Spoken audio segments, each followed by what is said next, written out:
Assalamualaikum warahmatullahi wabarakatuh.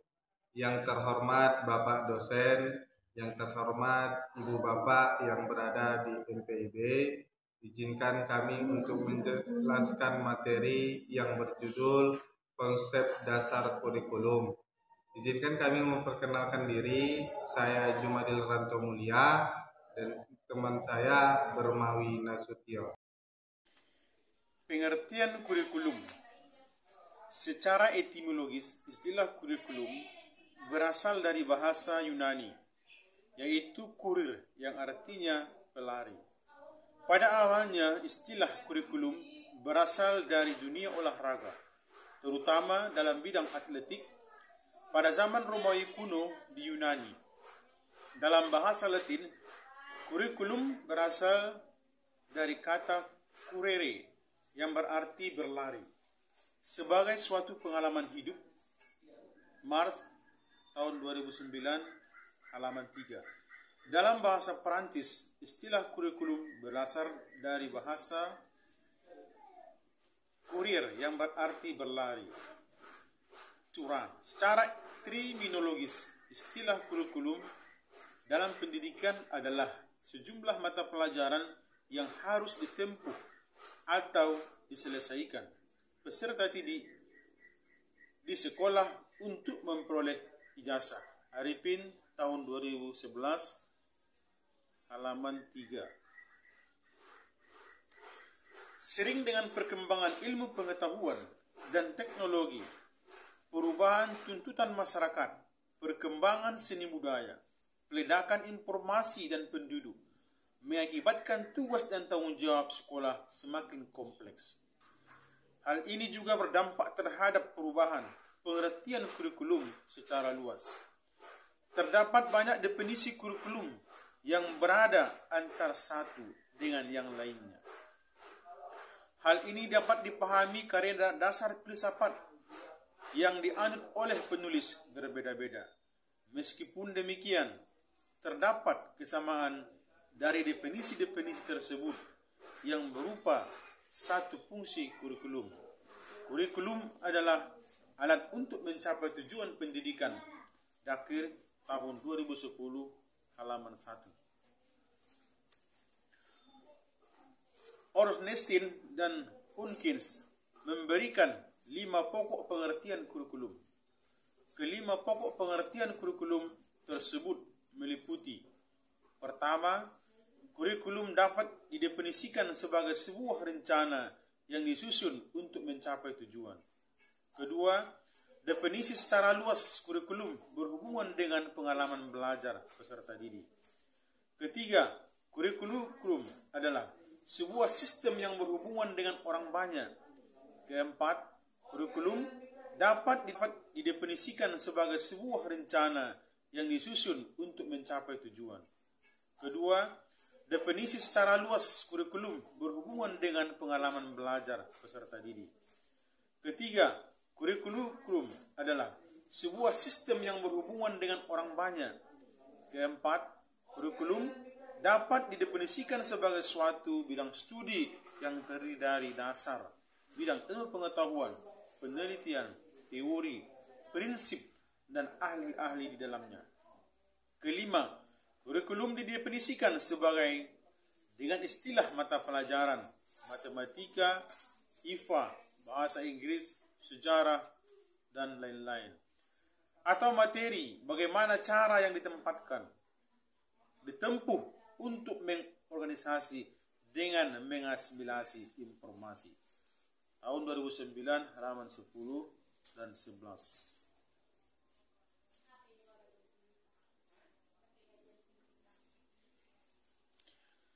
Konsep kurikulum. Terdapat beberapa konsep kurikulum yang perlu dipahami. Walker mengungkapkan 3 konsep dasar dalam kurikulum, meliputi isi, tujuan, dan organisasi. Tahun 2009 halaman 9. Arifin mengungkapkan bahwa dalam studi tentang kurikulum dikenal beberapa konsep kurikulum, meliputi kurikulum ideal, kurikulum nyata, kurikulum tersembunyi, kurikulum pembelajaran, Berikut akan diuraikan keempat konsep dalam kurikulum tahun 2011 halaman 7.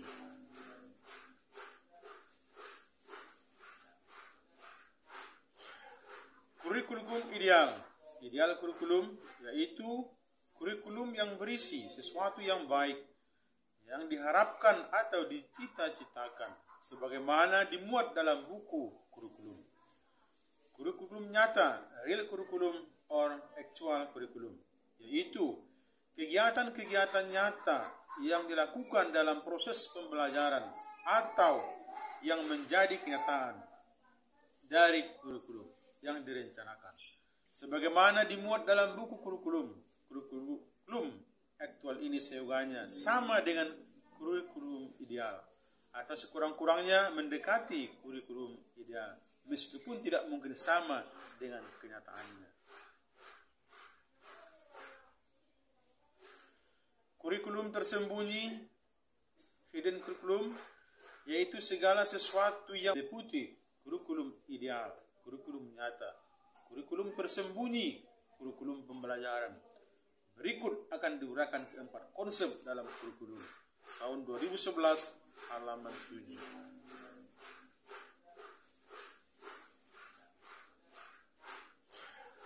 Kurikulum ideal. Ideal kurikulum yaitu kurikulum yang berisi sesuatu yang baik, yang diharapkan atau dicita-citakan, sebagaimana dimuat dalam buku kurikulum. Kurikulum nyata, real kurikulum or actual kurikulum, yaitu kegiatan-kegiatan nyata yang dilakukan dalam proses pembelajaran atau yang menjadi kenyataan dari kurikulum yang direncanakan, sebagaimana dimuat dalam buku kurikulum. Kurikulum aktual ini seyogianya sama dengan kurikulum ideal atau sekurang-kurangnya mendekati kurikulum ideal, meskipun tidak mungkin sama dengan kenyataannya. Kurikulum tersembunyi, hidden kurikulum, yaitu segala sesuatu yang mempengaruhi peserta didik secara positif ketika sedang mempelajari sesuatu. Pengaruh ini mungkin dari pribadi guru, peserta didik itu sendiri, suasana pembelajaran, dan sebagaimana.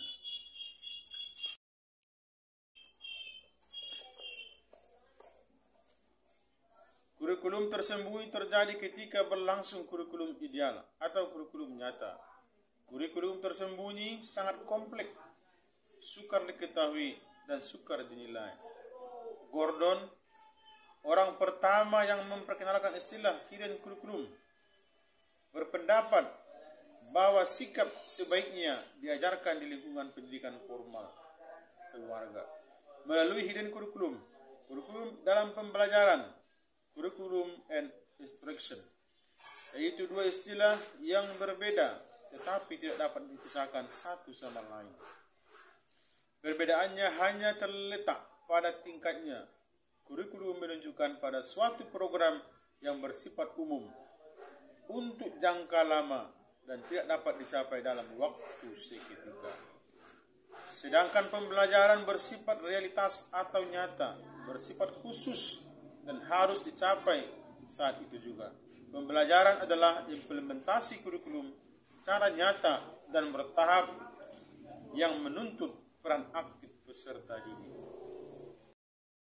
Landasan konseptual kurikulum. Dalam Peraturan Pemerintah Nomor 32 Tahun 2013, Bab 11A, Pasal 77A, termuat kerangka dasar yang berisi landasan kurikulum yang ditetapkan pemerintah, yaitu landasan filosofis, sosiologis, psikologis, dan yuridis.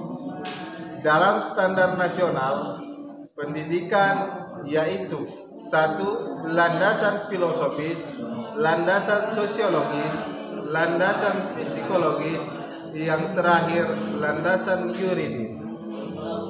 D. Komponen kurikulum. Kurikulum sebagai suatu program pendidikan yang direncanakan dan akan direncanakan, mempunyai komponen-komponen, pokok tujuan, isi, organisasi, dan strategi. 1. Tujuan kurikulum adalah suatu program yang dimaksudkan untuk mencapai sejumlah tujuan pendidikan. Tujuan inilah yang dijadikan arah atau acuan segala kegiatan pendidikan yang dijalankan.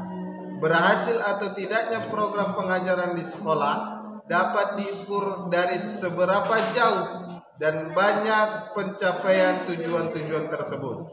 Dalam setiap kurikulum sekolah pasti dicantumkan tujuan-tujuan pendidikan yang akan atau harus dicapai oleh sekolah yang bersangkutan. 2. Isi program kurikulum adalah segala sesuatu yang diberikan kepada anak dalam kegiatan belajar mengajar dalam rangka mencapai tujuan.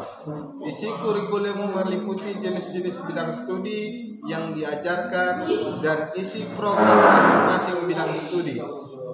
Jenis-jenis bidang studi ditentukan atas dasar tujuan institusional sekolah yang bersangkutan. 3. Organisasi kurikulum adalah struktur program kurikulum yang berupa kerangka program-program pengajaran yang akan disampaikan kepada siswa. Organisasi kurikulum dapat dibedakan menjadi dua macam, yaitu struktur horizontal dan struktur vertikal. 4. Strategi kurikulum yang dimaksudkan strategi pelaksanaan kurikulum di sekolah. Masalah strategi pelaksanaan ini dapat dilihat dengan cara yang ditempuh dalam melaksanakan pengajaran, penilaian, bimbingan konseling, pengaturan kegiatan sekolah secara keseluruhan, pemilihan metode pengajaran, alat atau media pengajaran, dan sebagainya. Terakhir, kesimpulan. Secara etimologi, istilah kurikulum berasal dari bahasa Yunani, yaitu kurir yang berarti pelari dan kurare yang berarti tempat berpacu. Pada awalnya istilah kurikulum berasal dari dunia olahraga, terutama dalam bidang atletik. Pada zaman Romawi kuno di Yunani dalam bahasa Latin, kurikulum berasal dari bahasa kata kurare yang berarti berlari atau running. Sebagai suatu pengalaman hidup, secara terminologi, istilah kurikulum dalam pendidikan adalah sejumlah mata pelajaran yang harus ditempuh atau diselesaikan peserta didik di sekolah untuk memperoleh ijazah.